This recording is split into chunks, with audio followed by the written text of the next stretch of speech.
नमस्कार मित्रों, आप सबका इस ऑनलाइन प्लेटफॉर्म पे स्वागत है। जैसा कि हम लोग सूचना तकनीकी या कंप्यूटर की कुछ बेसिक महत्वपूर्ण क्वेश्चन को अभी कर रहे हैं, क्योंकि अभी क्लास स्टार्ट हुई है आपकी। केवल क्वेश्चन अभी हम आपको करा रहे हैं। तो कल 21 क्वेश्चन हम लोग सेट 1 में किए थे, आज सेट 2 है। तो आप लोग घर पे रहिए, अच्छे से पढ़ाई करिए। कोई भी समस्या हो तो आप ग्रुप पे आप कमेंट कर सकते हैं, पूछ सकते हैं, ठीक है। अभी हम लोग बहुत बेसिक से चल रहे हैं, तो आप घबराइए मत, बहुत आसानी से पढ़िए। जितने क्वेश्चन दिए जा रहे हैं इंपॉर्टेंट क्वेश्चन हैं, कहीं ना कहीं कभी न कभी आए हुए क्वेश्चन हैं या आने संभावित क्वेश्चन हैं। तो आप अच्छे से बस पढ़ाई करिए और अपना ध्यान रखिए। चलिए, सबसे पहला क्वेश्चन है आपके सामने।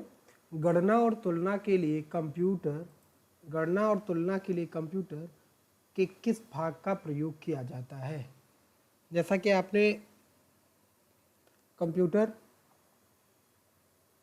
आर्किटेक्चर पढ़ा होगा, तो वहाँ पे आपको सीपीयू में एएलयू और सीयू का पार्ट आता है। तो पहला ऑप्शन है डिस्क यूनिट, मॉडम, एएलयू और कंट्रोल यूनिट। तो आपका ऑप्शन क्या सही हो जाएगा? 22 का सी सही हो जाएगा, एएलयू 22 का सी। 23, एक हार्डवेयर डिवाइस जो डेटा को अर्थपूर्ण इंफॉर्मेशन में परिवर्तित करता है। पूछ रहा है एक हार्डवेयर डिवाइस जो डेटा को अर्थपूर्ण इंफॉर्मेशन में परिवर्तित करता है। क्वेश्चन देखिए, ध्यान से पढ़िएगा तभी आपका। तो पहला ऑप्शन प्रोसेसर, दूसरा इनपुट डिवाइस, तीसरा प्रोग्राम और चौथा प्रोटेक्टर। तो पहला ऑप्शन प्रोसेसर होगा। प्रोसेसर ही क्या करता है? डेटा से इंफॉर्मेशन में चेंज कर देता है। प्रोसेसर को हम सीपीयू भी कहते हैं, ठीक है। प्रोसेसर के 3 मुख्य भाग होते हैं। तो पहला एएलयू कंट्रोल यूनिट और रैम, एएलयू कंट्रोल यूनिट और रजिस्टर, कैश कंट्रोल यूनिट और रजिस्टर, इनमें से कोई नहीं। तो इन चारों ऑप्शन में कौन सा ऑप्शन सही होगा? आप खुद भी गेस कर लिया करिए। देखिए, ये लाइव प्रैक्टिस सेशन तो नहीं है, बट आपको इंपॉर्टेंट क्वेश्चन विद आंसर हम देते हैं। अभी लाइव सेक्शन जो आपका होगा, जब हम प्रैक्टिस करवाएंगे तो आपको वहाँ पे बहुत अच्छा टाइम देंगे आपको बताने के लिए। अभी केवल आपको क्वेश्चन दिए जा रहे हैं। तो यहाँ पे 24 का 1 नंबर सही हो जाएगा। एएलयू कंट्रोल यूनिट और रैम, ये 3 मुख्य भाग हैं सीपीयू कह लीजिए या प्रोसेसर के। 25 नंबर, सीपीयू और इनपुट आउटपुट के बीच सिग्नलों के मूवमेंट को कौन नियंत्रित करता है?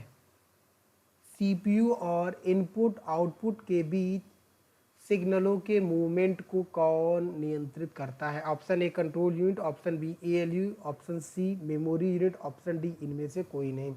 तो याद रखिएगा, सीपीयू और इनपुट आउटपुट के बीच कौन नियंत्रित करता है? Control unit. ऑप्शन ए आपका यहाँ पे सही होगा। क्या सही होगा? ऑप्शन ए सही होगा, कंट्रोल यूनिट। चलिए, 26, कंप्यूटर के सेंट्रल प्रोसेसिंग यूनिट का फंक्शन क्या है? कंप्यूटर के सेंट्रल प्रोसेसिंग यूनिट का फंक्शन क्या है? या इस क्वेश्चन को घुमा के ऐसे कह दे कि सीपीयू का कार्य क्या है, या सीपीयू क्या करता है। तीनों क्वेश्चन एक ही है। तो ऑप्शन ए इसमें क्या है? डेटा डिलीट करता है। ऑप्शन बी इनवॉइस बनाता है। ऑप्शन सी गणनाएं और प्रोसेसिंग करता है। ऑप्शन डी इनमें से कोई नहीं। तो ऑप्शन सी होगा, गणनाएं और प्रोसेसिंग करता है। यहाँ पे क्या सही होगा मित्रों? ऑप्शन सी सही होगा, गणनाएं और प्रोसेसिंग करता है। चलिए अगले क्वेश्चन की तरफ। अगला क्वेश्चन है, निम्न में से कौन सा कंप्यूटर का बुनियादी कार्य नहीं है? अर्थात कौन सा कार्य कंप्यूटर का महत्वपूर्ण कार्यों में नहीं आता है, या शुरुआती कार्यों में आपके नहीं। तो ऑप्शन ए है आपका डेटा को प्रोसेस करना, टेक्स्ट को स्कैन करना। ऑप्शन बी, सी इनपुट को स्वीकार करना, डी डेटा को स्टोर करना। तो जैसे आपने कंप्यूटर पढ़ा होगा, कंप्यूटर सिस्टम पढ़ा होगा, तो आपको इनपुट प्रोसेस और आउटपुट, मतलब इनपुट डेटा देना, प्रोसेस करना और आउटपुट रिजल्ट को रखना, सेव करना या शो करना, वो तो बहुत बुनियादी काम है। तो स्टोर करना हो गया, इनपुट भी लेना और प्रोसेस करना, ये तो इंपॉर्टेंट कार्य हो गए। तो बी ऑप्शन जो होगा, टेक्स्ट को स्कैन करना, ये जो ऑप्शन आपका है वो यहाँ पे इसका बुनियादी कार्य नहीं होगा। अर्थात 27 का बी ऑप्शन सही हो जाएगा। परिचालन संपन्न करता है, 28 नंबर क्वेश्चन है आपका, परिचालन संपन्न करता है। तो परिचालन कौन सा संपन्न करता है? Option A algorithm, option B arithmetic, option C ASCII और ऑप्शन डी इनमें से कोई नहीं। तो परिचालन संपन्न अर्थमेटिक लॉजिक यूनिट करता है, जिसे यहाँ पे अर्थमेटिक का ऑप्शन दिया है तो अर्थमेटिक करता है। ऑप्शन बी यहाँ पे सही हो जाएगा, 28 का ऑप्शन बी। चलिए 29 क्वेश्चन कह रहा है कंप्यूटर में अधिकांश प्रोसेसिंग किसमें होती है। देखिए मैं आपको जो बेसिक क्वेश्चन करा रहा हूँ, कल केवल आपके छोटे जो बहुत बेसिक क्वेश्चन थे कंप्यूटर के इंट्रोडक्शन के शुरुआत, अब हम कंप्यूटर से धीरे धीरे आगे बढ़ रहे। कंप्यूटर सिस्टम क्या है, कंप्यूटर आर्किटेक्चर से क्वेश्चन उठा रहे हैं। जैसे जैसे सेट आपके बढ़ेगा तो उसी हिसाब से हम लोग आगे चलेंगे।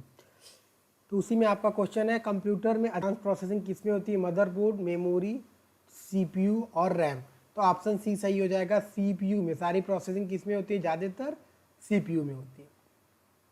कंप्यूटर में निम्नलिखित में से कौन सा कार्य नहीं करता, अर्थात 4 ऑप्शन आपको दिए गए, इन चारों ऑप्शन में कंप्यूटर ऐसा कौन सा कार्य है जो नहीं करता है।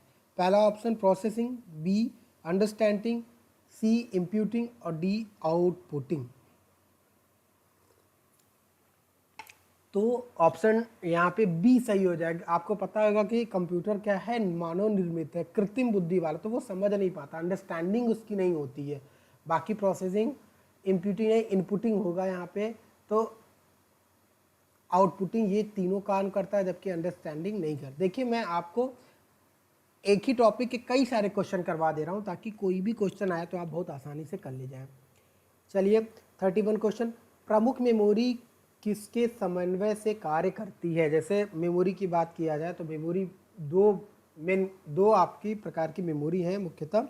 पहला प्राइमरी मेमोरी, मेन मेमोरी, मुख्य मेमोरी इसको हम कहते हैं। दूसरा सेकेंडरी मेमोरी, द्वितीयक मेमोरी, या आपके पास बाह्य मेमोरी भी उसे कहते हैं, ठीक है। तो एक्सटर्नल मेमोरी,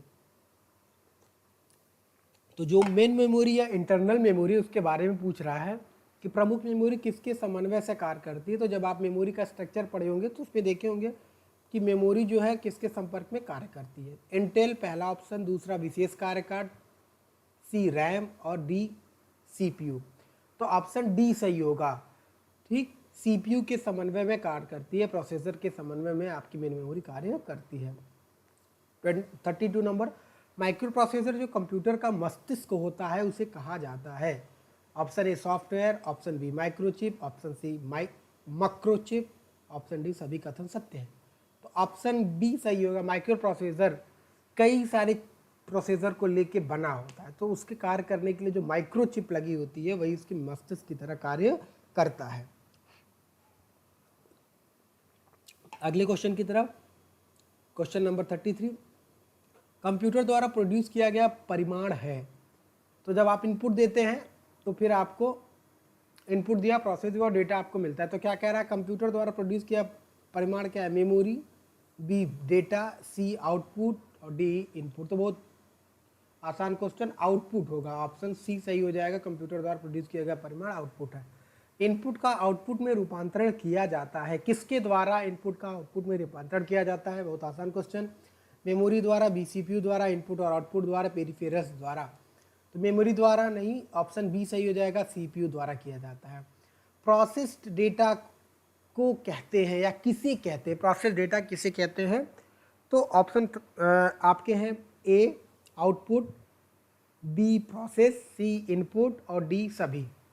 देखिए प्रोसेस मतलब जब आप इनपुट देते हैं डेटा कंप्यूटर को, फिर वो अपने अकॉर्डिंग जो आपकी रिक्वायरमेंट होती है उसके अकॉर्डिंग वो ALU CU की हेल्प से काम करता है, फिर आपको आउटपुट दे देता है। तो जो प्रोसेस डेटा है वो प्रोसेस डेटा, इन 4 ऑप्शन में कौन हो जाएगा, प्रोसेस्ड डेटा को कहते हैं। तो प्रोसेस डेटा जो प्रोसेस किया गया डेटा है, तो वो प्रोसेस डेटा क्या हो जाएगा आपका, मतलब जो आपको रिजल्ट मिलता है, जो प्रोसेस हो चुका है वो आउटपुट होगा। ऑप्शन ए, 35 का ऑप्शन ए। CPU का मुख्य घटक क्या है, 36 क्वेश्चन है। पहला कंट्रोल यूनिट, दूसरा मेमोरी, तीसरा अर्थमेटिक लॉजिक यूनिट और चौथा ये सभी। तो आपने CPU पढ़ा होगा कि ये सभी मुख्य घटक हैं CPU के। ऑप्शन डी सही हो जाएगा इसके लिए। 37 कंप्यूटर की क्षमता है निम्न, ऑप्शन ए बी उच्च, सी सीमित, डी असीमित। तो आपने पढ़ा होगा कंप्यूटर की क्षमता सीमित है, मानव निर्मित है तो सीमित हो, असीमित नहीं हो सकती है। तो ये ऑप्शन सी यहाँ पे सही हो जाएगा। 37 का ऑप्शन सी सही हो जाएगा। 38 क्वेश्चन, कंप्यूटर को किस प्रकार की बुद्धि की संज्ञा दी गई है? तो मैंने आपसे बार बार अभी जिक्र किया है कि कंप्यूटर मानव निर्मित बुद्धि, मानव निर्मित है तो कृत्रिम बुद्धि, नेचुरल नहीं हो सकता। तो ऑप्शन ए मानव, ऑप्शन बी कृत्रिम, ऑप्शन सी शुद्ध, डी अन्य। तो ऑप्शन बी यहाँ पे सही हो जाएगा, कृत्रिम बुद्धि की संज्ञा दी गई है। 39 क्वेश्चन, कंप्यूटर की स्मरण शक्ति कंप्यूटर की तुलना में होती है सामान्य, उच्च, निम्न, औसत। मनुष्य की स्मरण शक्ति कंप्यूटर की तुलना में होती है। कहने का तात्पर्य है कि अगर मनुष्य कंप्यूटर की मेमोरी या स्मृति की स्मरण शक्ति की बात करें तो किसकी अधिक होती है? तो वह कंप्यूटर की अधिक होती है, उसकी तुलना में मनुष्य की स्मरण शक्ति सामान्य होती है। तो ऑप्शन ए सही हो जाएगा। 40 नंबर क्वेश्चन, मानव मन तथा कंप्यूटर में किसकी गति अधिक होती है?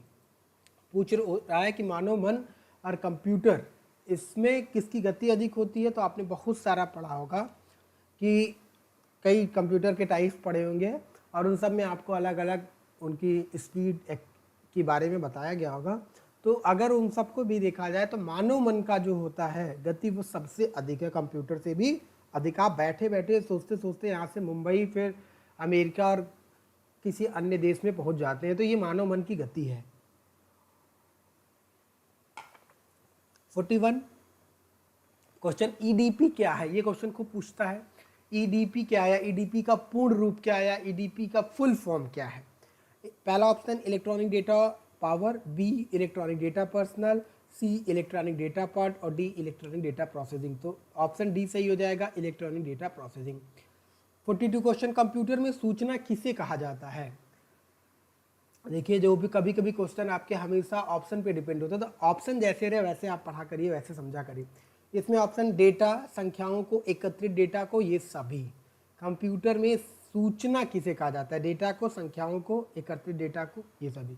तो इसमें आपका एकत्रित डेटा का तात्पर्य है प्रोसेस्ड किया हुआ डेटा या मीनिंगफुल डेटा जिसका कोई अर्थ निकल रहा हो, ठीक है। तो यहाँ पे ऑप्शन क्या हो जाएगा? सी, एकत्रित, इसको हम क्या करेंगे? मीनिंगफुल डेटा कहते हैं। तो ये ऑप्शन सी आपका 42 पॉइंट के लिए सही हो जाएगा। 43 फिर क्वेश्चन पूछा, लेकिन देखिए ऑप्शन बदल दिया है।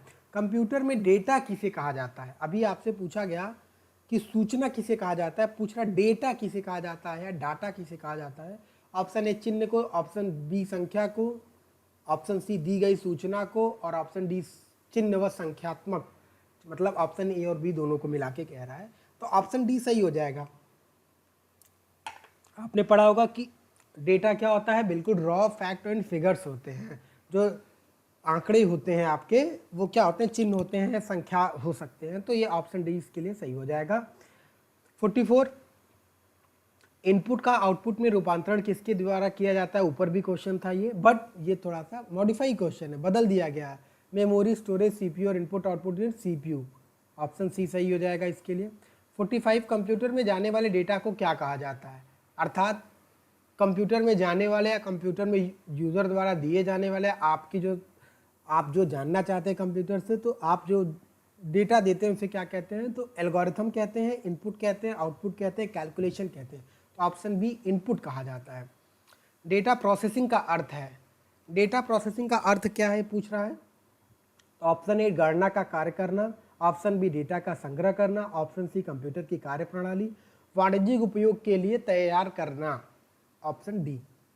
तो देखिए इन चारों ऑप्शन को देख के आपका ऑप्शन डी सही हो जाएगा कि आप उसका एप्लीकेशन क्या करते हैं, कहाँ पे उसका उपयोग करना है। डेटा प्रोसेसिंग का मुख्य अर्थ यही होता है कि कोई डेटा है, आप उसको सूचना में बदलते हैं, प्रोसेस्ड कर दिए तो वो सूचना में हो गया, डेटा प्रोसेस्ड हो गया, मीनिंगफुल हो गया, वो सूचना हो गया। तब उसका एप्लीकेशन क्या है, उसके लिए जो हम तैयार करते हैं, इसीलिए हम डेटा प्रोसेसिंग का उपयोग करते हैं। चलिए 49 क्वेश्चन, एक इलेक्ट्रॉनिक डिवाइस जो डेटा को इंफॉर्मेशन में कन्वर्ट करते हुए प्रोसेस करता है। एक इलेक्ट्रॉनिक डिवाइस जो डेटा को इंफॉर्मेशन में कन्वर्ट करते हुए प्रोसेस करता है। Option A computer, option B case, option C processor, option D इनमें से कोई नहीं, तो प्रोसेसर या सीपीयू। ठीक, देखिए क्वेश्चन आंसर सेम है लेकिन बार बार क्वेश्चन को घुमा फिरा के पूछ रहा है। 50 नंबर क्वेश्चन, प्रथम गणना यंत्र है। ये क्वेश्चन खूब पूछा जाने वाला है, इसको इंपॉर्टेंट है, ये याद रखिएगा। प्रथम गणना यंत्र अबेकस है, जो चीन द्वारा निर्मित किया गया है और ये 200 से 300 ईसा पूर्व आपका बना हुआ था। ठीक है, आप देखे होंगे कि कई सारे विद्यालयों में अबेकस रखा होता है जिससे हम बच्चों को समझाते हैं, दिखाते हैं। तो क्वेश्चन 50 का आंसर सी हो जाएगा।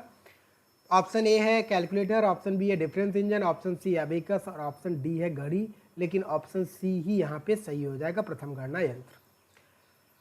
51 क्वेश्चन पोकमैन, यहाँ पे पैकमैन है, पैकमैन पोकमैन दोनों देता है। पैकमैन नामक प्रसिद्ध कंप्यूटर किस काम के लिए बना था, ये भी इंपॉर्टेंट क्वेश्चन है, कई बार पूछा गया कि पैकमैन किससे संबंधित है, पैकमैन नामक प्रसिद्ध कंप्यूटर एस, तो ये option A bank, option B share बाजार, ऑप्शन सी खेल, ऑप्शन डी पुस्तक प्रकाशन। तो यहाँ पे ऑप्शन सी हो जाएगा पुकमैन, आपका पिकमैन जो है खेल के लिए संबंधित है, तो आप इसको ऑप्शन सी सही कर देंगे। आखिरी क्वेश्चन है आपका 52 नंबर, किसने प्रथम मैकेनिकल कैलकुलेटर का निर्माण किया। आपके पास ऑप्शन है John Mauchly, Blaise Pascal, Howard Aiken, इनमें से कोई नहीं, तो ऑप्शन सी सही हो जाएगा। ब्लेज पास्कल ने प्रथम कैलकुलेटर, मैकेनिकल कैलकुलेटर का निर्माण किया, जिसे पास्कल कैलकुलेटर भी कहा जाता है। तो मित्रों, आपने जितने भी क्वेश्चन किए आपको आंसर भी दिया गया, तो मुझे उम्मीद है कि आपके क्वेश्चन आपके किसी भी परीक्षा के लिए लाभकारी होंगे। आप ऐसे ही पढ़ते रहिए और अपने एग्ज़ाम में आप सिलेक्शन लीजिए। ठीक है, तो आज के लिए इतना ही मित्रों, धन्यवाद।